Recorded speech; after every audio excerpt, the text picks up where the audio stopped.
Rebonjour et je continue mes petites vidéos sur le livre L'Utopie. Voilà, donc des textes choisis et présentés par Frédéric Rouvillois. Donc au sujet de...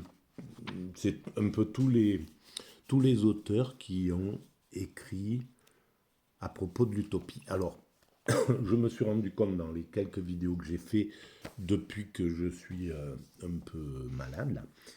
Et donc je, je cherche mes mots, voilà, je suis pas très bien oxygéné, alors je suis désolé, j'ai envie de travailler, euh, ça me brûle de travailler, mais en même temps ça doit pas être très agréable parce que je me rends compte que je suis moins pertinent que d'habitude. Bon, je suis déjà pas très pertinent quand tout va bien, mais là, c'est un peu...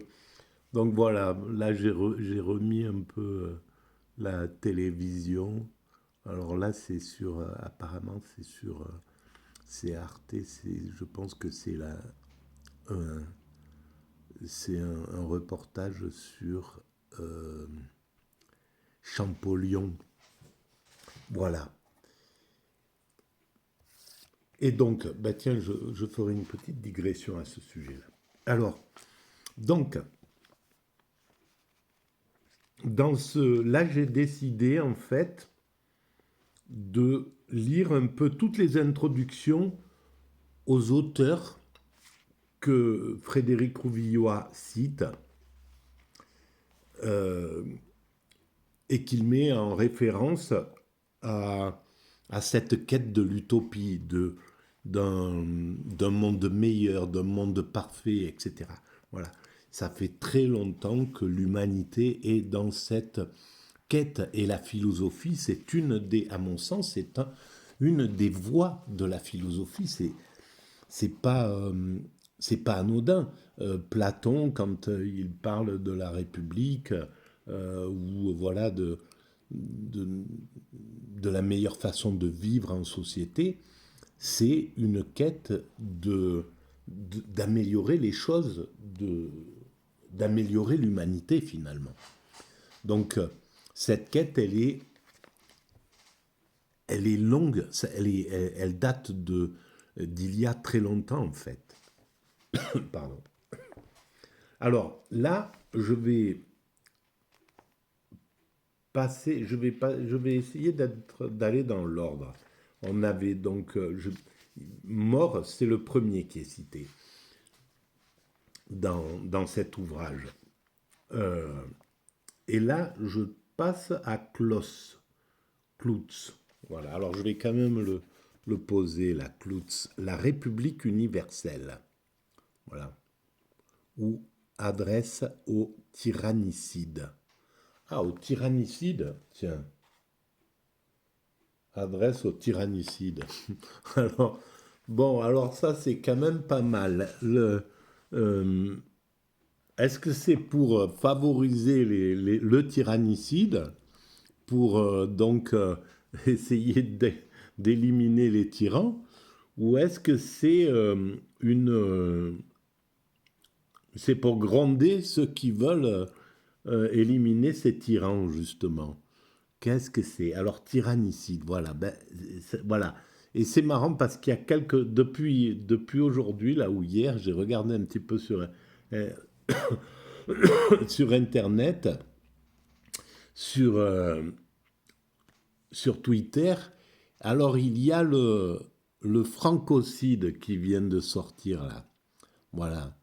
Donc, c'est un racisme basique, hein, qui cherche voilà, à, à pointer du doigt des, des- voilà, des choses. Alors bon, chaque chose a sa signification et son sens et son intérêt. Donc il y a aussi sans doute de l'intérêt à ça.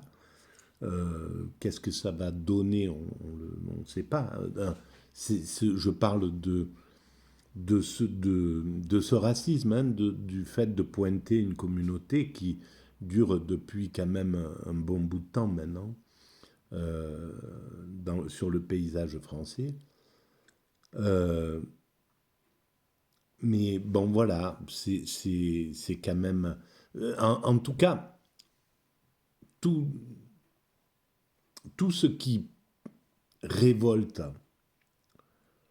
tout ce qui développe la sensibilité humaine et la révolte des actes comme ça graves, hein, que ça soit un crime, voilà, de la maltraitance, des choses comme ça, en fait, ça oblige le système à travailler contre ça. Donc c'est pas anodin, en fait c'est pas le mal qui se développe dans l'humanité, c'est la sensibilité au mal qui se développe. Et cette sensibilité au mal, elle se développe aussi par ce genre de choses. Alors là, ça prend des voies, voilà, comme ça, liées au racisme. Voilà, ils vont pointer un crime horrible qui va se faire, qui va être perpétré par un étranger pour aller appeler ça un francocide, bon, par exemple. Bien sûr que c'est horrible, mais chaque jour, il y a 2,2 crimes en France. En gros, homicides. Il y en a 800 ou 900 par an, quoi, en gros. Donc presque, voilà. Chaque jour, quotidiennement, il y a ça, et ça bouge pas d'année en année, hein. Plus ou moins, même ça, je pense que ça diminue globalement. Mais c'est là. La plupart, ce sont des homicides qui les gens se connaissent, les gens sont... J'ai regardé un petit peu sur Internet, c'est pour ça que je peux parler de ça, mais 8 sur 10 se connaissent, donc c'est des choses intrafamiliales ou voilà des... Et donc qu'un système, qu'un groupe raciste, il faut le dire, qu'un groupe raciste prenne appui sur un crime sordide pour incriminer une communauté tout entière et sans même imaginer le mal qu'ils font en réalité à tous ceux qui ne sont pas coupables de tout ça. C'est quand même incroyable, c'est juste un défaut d'empathie. Et ce défaut d'empathie, ils ne sont pas responsables, ces gens-là qui écrivent sur Twitter ou ailleurs. Ils ne sont pas forcément responsables, malheureusement. C'est le système qui, a, qui détruit l'empathie. Il le détruit par tout un tas de comportements, c'est-à-dire que il nous montre déjà, mais c'est les médias en réalité, hein. Je parle des médias globalement, le plus grand responsable, c'est les médias de la, de la, euh, de la diminution de l'empathie dans l'humanité, qui diminue à certains pôles et qui augmente dans d'autres pôles. Parce que l'empathie pour les animaux, l'empathie pour les faibles ou pour des choses, je ne sais pas, pour des... Il y a toute une partie de l'empathie qui se développe, et même l'empathie globalement se développe, mais on arrive à enlever de l'empathie en, en passant, par exemple, d'un drame à tout de suite une autre émission, donc un autre sujet. Comment il nous présente ça, oh purée, j'ai horreur de la façon dont je m'exprime. Et je ne devrais même pas parler de tout ça parce que j'y arrive pas là. Je pense qu'il doit me rester 20% d'oxygène dans, dans le sang. Je suis désolé. Mais bon, bref. Euh, le défaut d'empathie, parce que c'est de ça dont il s'agit, en fait, les gens peuvent incriminer un groupe comme ça par, par violence, mais voilà, c'est très certainement ce qui est en train de se passer, les Ukrainiens avec les Russes avec les Ukrainiens. Et là, d'un seul coup, les choses se cristallisent, la violence monte, et puis on incrimine un groupe entier. Bon, voilà, on sait ce que le drame que ça peut être. On l'a vu au XXe siècle. Voilà, si ça focalise sur une communauté qui est fragile, par exemple, euh, eh ben, il y a des risques terribles en réalité. Et on l'a vu à plusieurs reprises au XXe siècle. Donc, c'est quelque chose que l'humanité laisse un peu passer. Bien sûr, on condamne, c'est condamné quand même. Il y a tout de suite un lever de bouclier si la violence passait à un autre degré, et tout de suite, il y a des condamnations, heureusement. Mais on voit à quel point ces décharges d'agressivité comme ça sont un défaut d'empathie. Parce que, voilà, on ne se pose pas la question de comment vivent ceux de cette communauté qui aspirent qu'à la paix et qui sont les plus nombreux, les plus... Voilà, pourquoi on fait souffrir des gens qui n'y sont pour rien, quoi. Voilà. Bref, c'est un peu pitoyable. Voilà, alors, pour revenir à cette adresse au tyrannicide. Bon, je pars vite dans des digressions comme ça, hein, mais bon, c'est pas grave. Alors, je vais commencer à lire. Klotz. Alors, qui était ce Klotz? Je ne sais pas, hein, son nom exact. Bon, on regardera ça sur Internet. Klotz. Bon, en tout cas, il a écrit en 1792 La République universelle ou adresse au tyrannicide. Alors, quoi qu'il paraisse au premier abord, l'utopie tend logiquement à l'universel. Voilà, alors ça, je l'ai cité dans j'en ai parlé dans une des vidéos précédentes. Pardon. Et donc, je vous signale que je découvre en même temps que je lis le texte. Donc, en fait, je ne l'avais pas lu. Hein, voilà, je le découvre là. Donc, j'avais parlé de cet universel. Mon Dieu, ça me donne envie de rire tellement je suis le premier auditeur de ce que je suis, de la façon dont je m'exprime, et c'est une pure catastrophe, tout simplement. J'ai presque envie de pleurer tellement. Bon, bref, logiquement à l'universel. Quoi qu'il paraisse, au premier abord, l'utopie tend logiquement à l'universel. Il faudrait juste que j'arrive un peu à me calmer, à parler plus calmement. Et peut-être que ça ira mieux. Alors, bien sûr que ça tend à l'universel. C'est pourquoi les utopies, voilà, j'avais fait le lien avec les utopies, les utopies positives, donc, par exemple Klotz, Moore, voilà, Marx, etc., tous ces utopistes qui pensent humanité, globalement. Et les utopies qu'on pourrait dire négatives, qui pensent clanique, qui pensent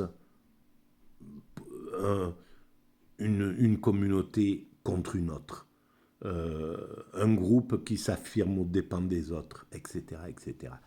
Il y a des utopies aussi négatives comme ça qui existent dans cette humanité. Des gens qui préconisent, voilà,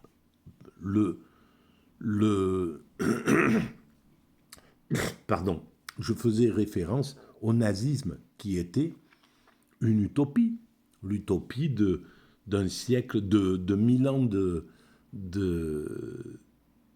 de dictature, voilà, qui proposait un avenir de, un avenir sombre pour l'humanité tout entière. Et des utopies comme ça négatives, il y en a de nombreuses. Donc il y a une grande différence quand même entre l'utopie universaliste qui cherche à penser le monde le mieux possible. Alors, c'est pas pour ça que ça entraîne pas des choses qui sont pas forcément bonnes. Le communisme, c'était une utopie universaliste totale. Simplement, elle a été dévoyée. Si elle avait été peut-être utilisée vraiment avec les fondements que ces utopistes proposaient, eh bien, je pense que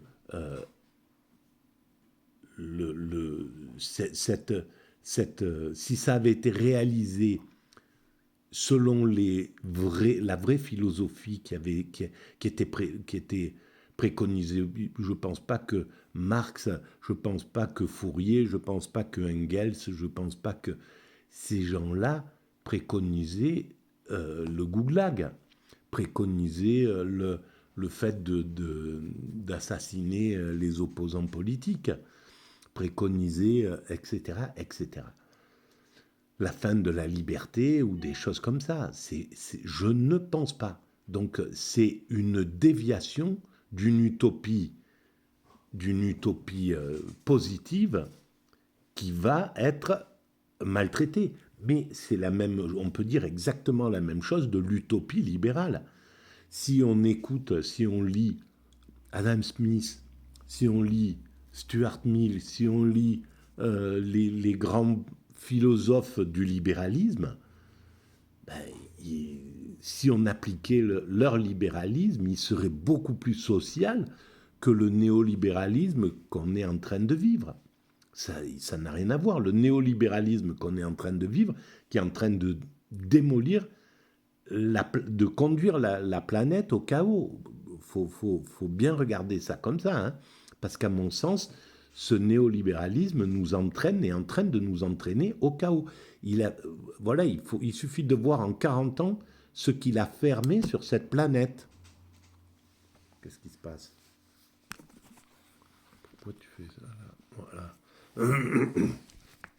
Ce qu'il a fermé sur cette planète, ce néolibéralisme. Voilà,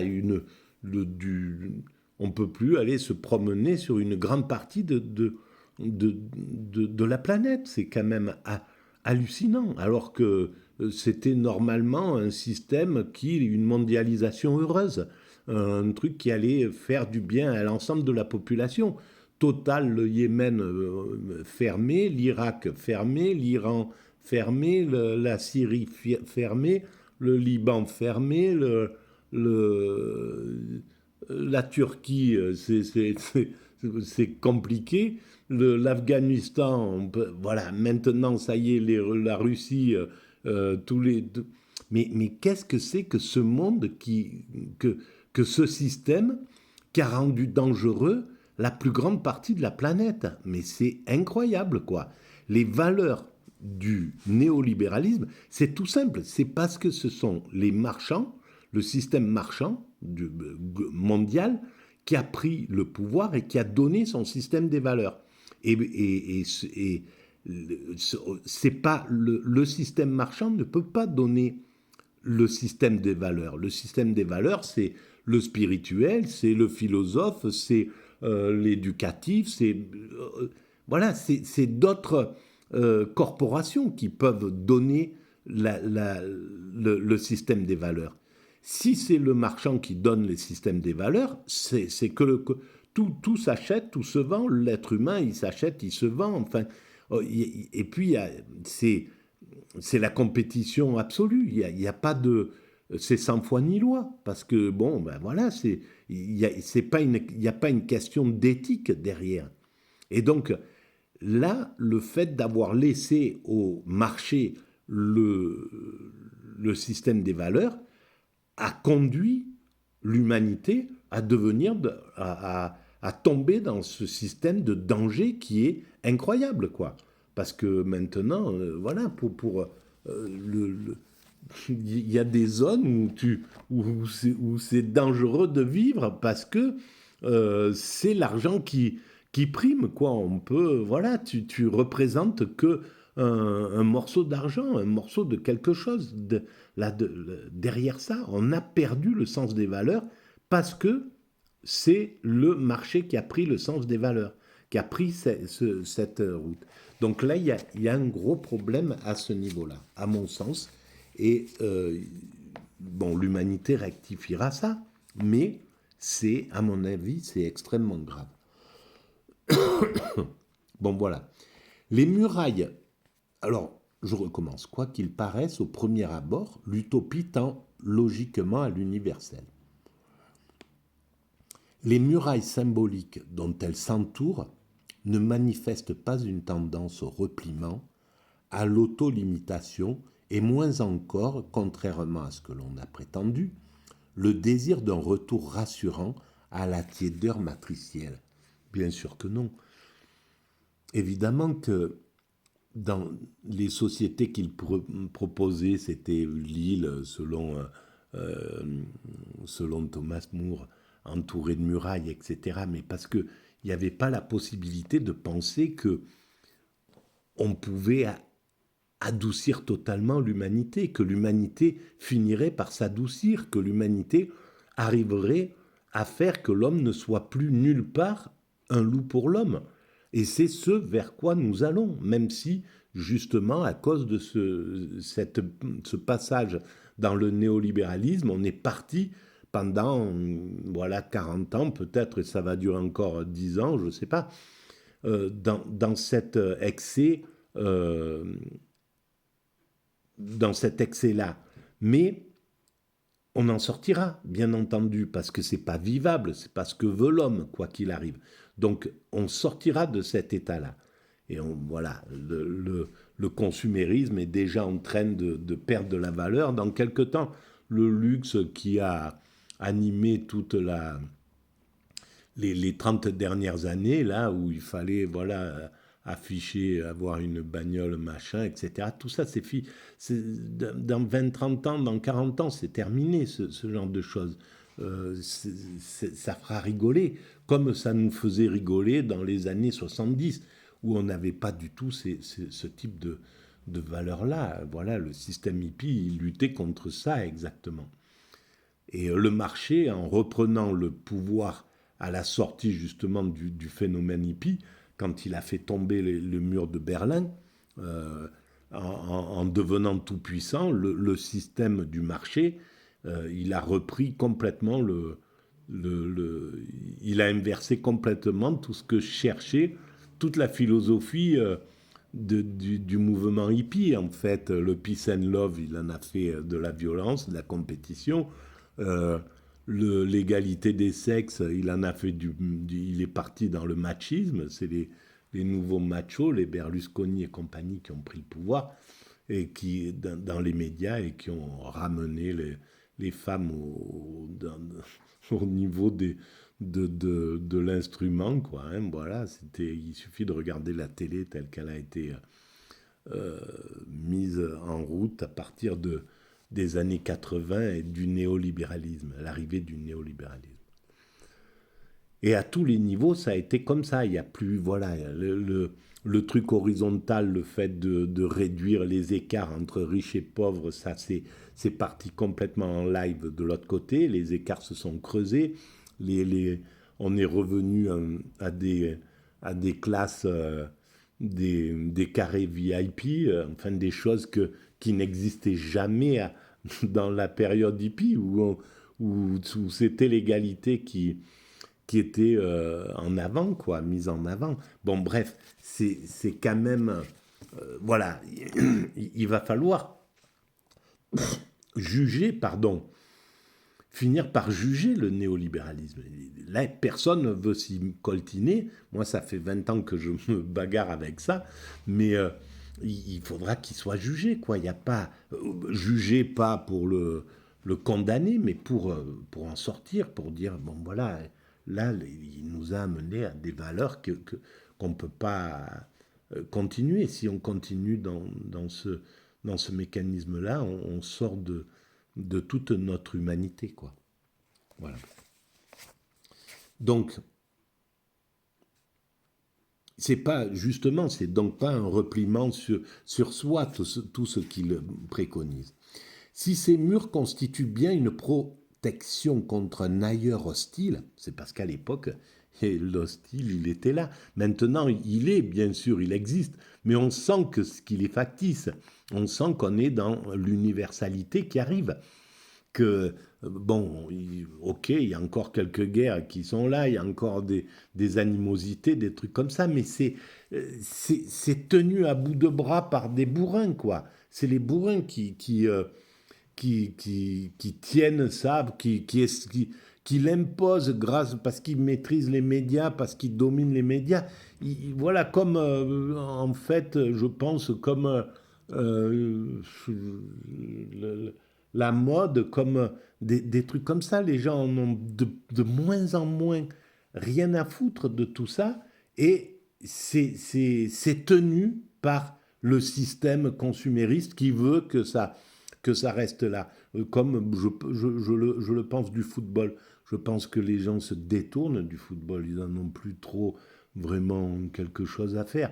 Donc c'est maintenu à bout de force là pour, parce qu'il y a des intérêts, parce qu'il y a du pognon derrière. Et donc ils maintiennent les choses contre la volonté populaire, contre la logique populaire. Voilà, en fait, ce néolibéralisme viole l'esprit du peuple, des peuples, du monde entier. En définitive, c'est une poignée d'êtres humains qui outrepasse la volonté des peuples. Et c'est pourquoi on est sorti des démocraties. On n'est plus en démocratie.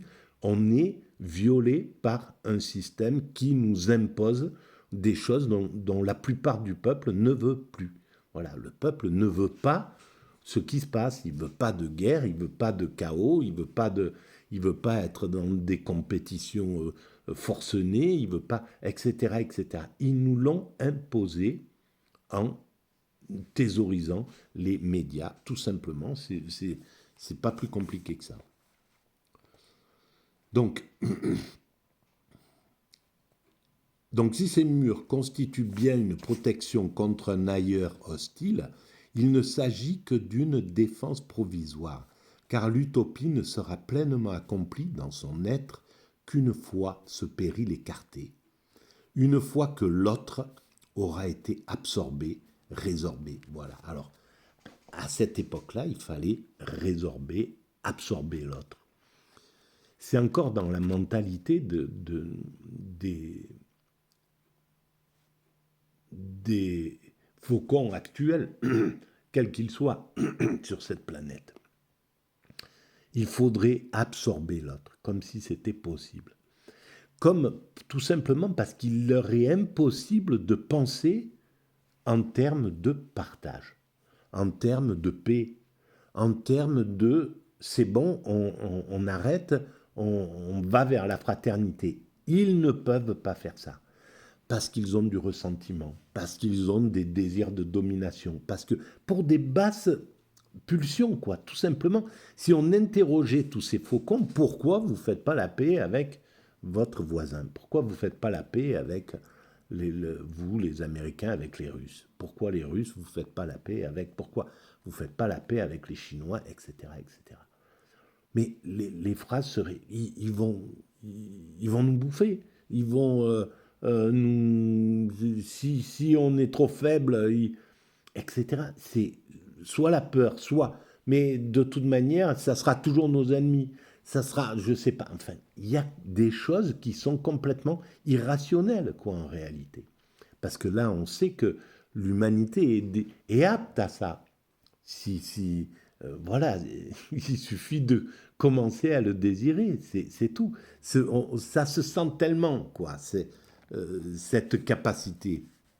Bref, voilà, à l'époque, c'était résorber, absorber. Peut-être c'est encore le cas, hein. Peut-être qu'il faudra que un système s'impose sur tous les autres, violemment. Je ne sais pas, peut-être c'est ça, c'est ce qui est en train d'être préconisé. Là, voilà, la guerre, c'est affaiblir les autres pour être qu'une seule voix, pour devenir qu'une seule voix. Alors, est-ce que c'est ça qui doit se faire de manière instinctive? Est-ce que les sociétés doivent se bouffer les unes les autres pour devenir une seule grosse matrice qui gère tout le truc, et donc il n'y a plus de compétition pour éviter cette compétition mortifère, en fait? Est-ce que c'est ça qui doit s'imposer, ou est-ce que la conscience est possible et capable de prendre un peu le pouvoir et de dire, bon, on peut passer sur notre modèle de façon consciente? Tous les utopistes du XXe siècle parviennent à cette conclusion. Ouvrez les guillemets. Dans un avenir rapproché, écrit H.G. Wells, l'humanité définitivement et consciemment s'organisera en un grand État mondial. Mais alors voilà, moi j'ai pas lu H.G. Wells. Ils en parlent dans les médias, ils en parlent en ce moment-là. Il y a plein d'émissions sur Arte, sur France Culture, etc., que j'ai écouté, des émissions. Pourquoi ça n'est pas complètement... Pourquoi on ne parle pas de cette phrase-là? L'humanité définitivement et consciemment s'organisera en un grand État mondial. Mais bien sûr que c'est une obligation. On ne peut pas, on montera à cette dimension-là. C'est la logique, même si on y va borné, les yeux et les oreilles fermées, de façon complètement instinctive. Pardon, sans y aller de façon consciente. Même si on y va bêtement, en somme, on ne peut pas ne pas y aller. Et pourquoi on regarde H.G. Wells, qui a écrit, je ne sais pas, le meilleur des mondes, et qui montre qu'il y a le pire qui est possible, bien sûr, mais qui en même temps parle de ça. Et pourquoi on ne réfléchit pas sur des phrases comme celle-ci en se posant la question, ben oui, est-ce que oui ou non, ça sera un jour un grand État mondial? On a construit les structures, l'ONU, etc., l'UNESCO, les trucs. Pour quelle raison on ne parle pas de ça? Voilà, je continue. Bon Dieu, je prends du temps. Donc ce passage, il est tiré de La découverte de l'avenir de H.G. Wells. Bon, et ben voilà, ça c'est le livre qu'il faudrait lire. Je vais le commander, tiens. Et je ne sais pas si j'aurai le temps de le lire, mais je le commanderai en tout cas. Mais on la rencontre déjà au début de la Révolution française, sous la plume excentrique d'un baron prussien rallié au jacobinisme, Anacharsis Klotz. Alors c'est lui, ce baron autrichien, né en 1753, mort en 1794. Alors, donc comment ça se fait? Il se retrouve, ce baron autrichien, dans la Révolution française. Voilà, qu'est-ce que les gens... Il y a de ces destins dans l'humanité extraordinaire. Voilà.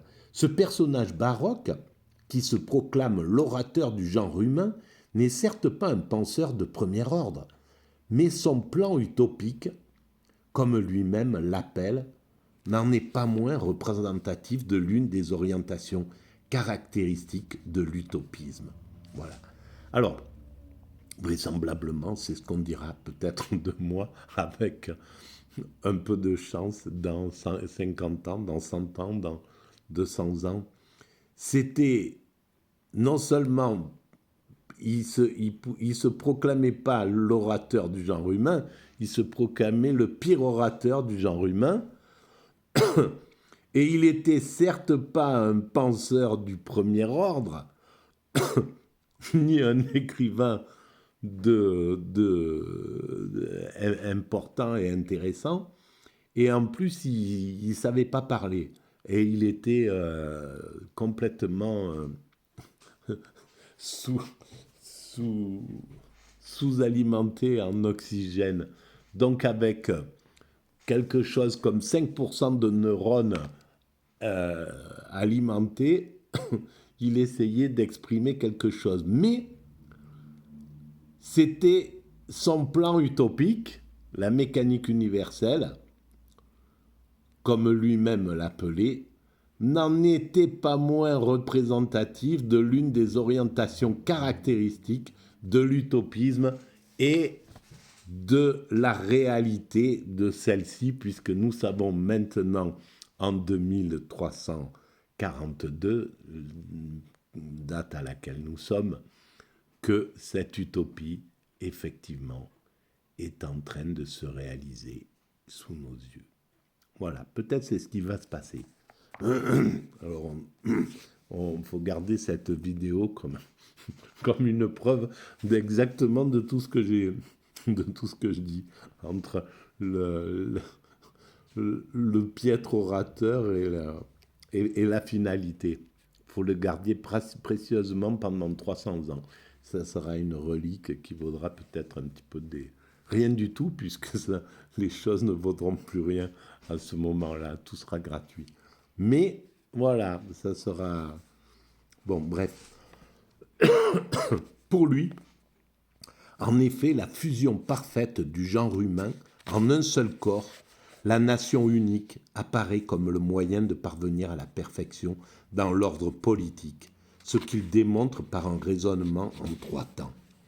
S'il importe de parvenir à la République universelle, c'est d'abord pour abolir les différents corps nationaux, de même que la Révolution française vient de supprimer les corps provinciaux. Ces corps sont en effet les plus grands fléaux du monde, dans la mesure où ils entraînent un climat d'égoïsme, de conflit, de rivalité pour les plus grands malheurs des individus. Voilà, donc à son époque, de Klotz, c'était ça qui était à combattre. Excusez-moi. Voilà, c'était ce problème qui était à combattre. Maintenant, c'en est un autre. Maintenant, c'est voilà, c'est l'idée d'aller vers un ONU, de trouver la solution pour que l'ONU soit le meilleur père possible de toutes les nations et de tous les groupes humains. Voilà, qu'il devienne un père vraiment respectable, respectueux et parfait pour l'ensemble des nations et qu'ils prennent le pouvoir sur les autres dominants actuels. Voilà. Dans la mesure où ils entraînent un climat d'égoïsme, de conflit, de rivalité pour les plus grands malheurs des individus. Leur abolition aurait pour effet mécanique de supprimer les guerres, les armées, d'assurer le triomphe du commerce sur les armes et des magasins sur les arsenaux. Ben voilà, alors oui, c'est vrai que le triomphe du commerce, il est important, il a été important. C'était, je le démontre sur la mécanique universelle. Le marché, c'était très bien que ça soit le marché qui prenne le pouvoir. Voilà, le marché, il est universel. C'est le système, le système marchand. Il est chinois, russe, américain, indien. Voilà, c'est une totalité de ce système qui a pris le pouvoir. Et donc, il est diffusé un peu dans tous les pouvoirs, en fait.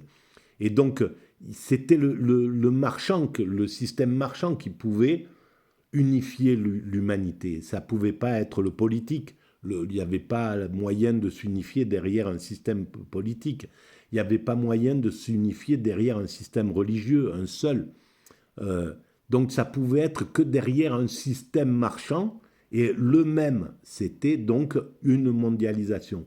Et donc c'est ça, ils sont tous identiques, les oligarques du monde là actuel. C'est tous les mêmes de partout sur cette planète, même chez les Inuits ou chez les aborigènes. Et on retrouvera les mêmes caractéristiques dans cette chose-là. Et les mêmes valeurs et les mêmes... globalement, hein, je parle, pas... Alors oui, c'était important qu'on passe par cette période où c'était le marché qui devait prendre le pouvoir. Mais on doit en sortir, c'est tout. On doit leur dire merci, c'est très bien, grâce à vous, on a gagné ça, ça, ça et ça. Quand même, vous auriez pu faire attention à ça, ça, ça et ça. Et puis, vous avez semé quand même un sacré chaos sur cette planète. Mais c'est très bien ce que vous avez fait, parfait, merci. On arrête, on vous sort du pouvoir, c'est plus vous qui tracez la route, l'évolution de l'humanité. Maintenant, on revient à des bases, c'est-à-dire à l'éthique humaine qui trace la route de l'humanité. Voilà, et derrière, voilà, c'est la pensée, la philosophie, voilà l'idée qui, et le politique et l'universalisme, et etc. Les grandes valeurs de l'humanité qui doivent reprendre en main le système. Voilà. Donc je continue. Par conséquent, l'intérêt de la réforme est si évident qu'il suffirait d'un souffle pour y parvenir, pour arriver à ce nivellement absolu de toutes les barrières qui croisent les intérêts de la famille humaine. Bien sûr, il savait que c'était possible. À l'échelle d'un individu, on peut penser ça. Bien sûr, nous, on peut se dire, bon Dieu, oui, puisque j'en suis capable de partager avec autrui, ou je sais pas, ou de faire tomber l'agressivité, la violence, le monde entier est capable de ça. Mais le monde entier ne fonctionne pas sur ce rythme-là, évidemment. Mais c'est pas grave. Mais par contre, voilà, c'est frustrant pour celui qui a envie que ça bouge, quoi. Hein. Et je pense que ce Klotz, donc comment il s'appelle dame, Anacarsis, Anacarsis Klotz. Anacarsis Klotz. Donc je continue. L'intérêt pour Klotz, tout est là. L'humanité réconciliée, réunifiée, n'ayant plus d'intérêts divergents ni séparés. Il deviendra possible d'instaurer l'unité du pouvoir. La volonté sera une, l'action sera une, parce que l'intérêt sera un. Or, il importe au plus haut point que le souverain soit unique comme le genre humain, car seul ce dernier doit régner. Alors voilà, pour lui, il pouvait y avoir qu'un système comme ça, qu'un souverain. Règne dès lors sans partage, parce que sans obstacle. Les corps intermédiaires ayant disparu, remplacés par de simples structures administratives, l'État unique, tout-puissant et centralisé, n'a plus en face de lui que de simples individus. Eh bien, c'est un peu vers quoi nous sommes déjà allés. Alors évidemment que maintenant, on peut... L'utopie que je prône, c'est-à-dire une gouvernance mondiale, eh ben, elle est possiblement possible, mais dans quelques siècles encore. Il faudra encore du travail. Or, se félicite Klotz, plus une nation est grande, plus les individus sont petits, et plus étroitement ils peuvent être subordonnés à la masse. Alors,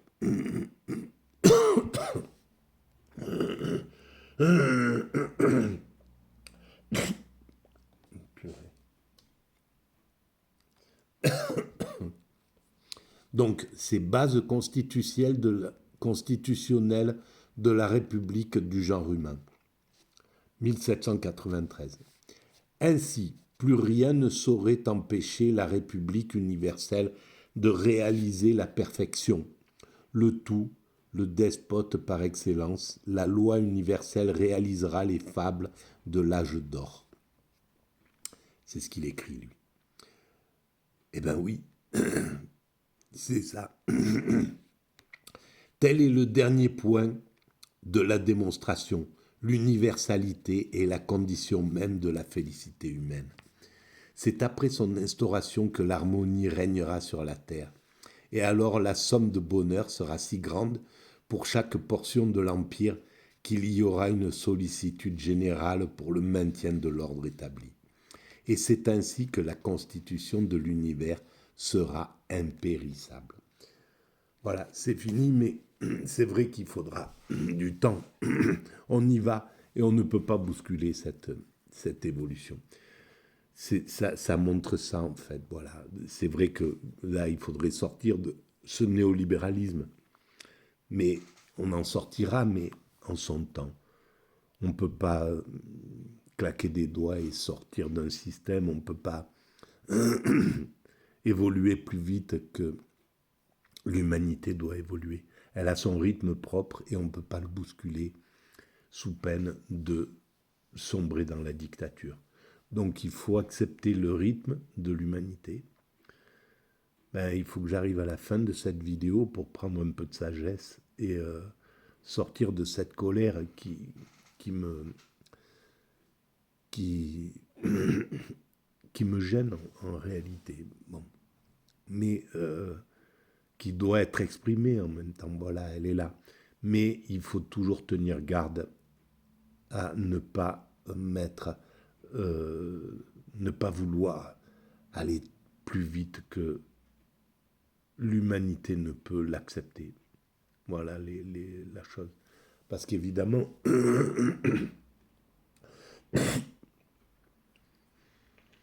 on peut arriver à bousculer les choses vite. Mais on voit qu'à chaque fois, ça a été un petit peu une catastrophe. Voilà. Voilà, je vous remercie pour votre écoute et vous dis à bientôt. Au revoir.